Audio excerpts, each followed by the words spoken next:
Baracaldo es ciudad educadora desde el año 2000. Nuestra ciudad forma parte de los 500 gobiernos locales de 28 países que apostamos por la educación como motor de transformación social. Y este año queremos celebrar el Día de las Ciudades Educadoras bajo el lema La ciudad educadora como laboratorio de aprendizajes, ciudadanía y transformación social.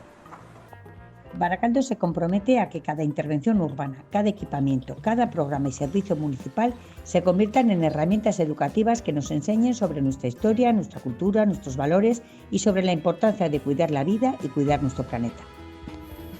Konpromisoa hartzen dugu halaber, gehiago jakin nahiak eta ikasten jarraitzeko gogoak eragingo dieten herritar gogotatsuak bultzatzeko, inguruan dutena zalantzan jarriko duten eta galderak egin eta erantzunak bilatuko dituzten herritarrak indartzeko. La Internacional de la Ciudad Educadora 2024 es una ocasión para celebrar unidos nuestros avances, al tiempo que una oportunidad para reflexionar acerca de los retos que aún debemos afrontar.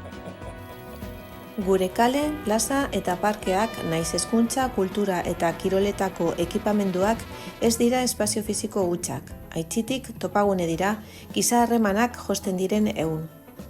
Al unir nuestras voces en esta celebración mundial, las ciudades educadoras reivindicamos el papel crucial que desempeñamos los gobiernos locales en la educación de una ciudadanía capaz de generar los cambios que la humanidad necesita.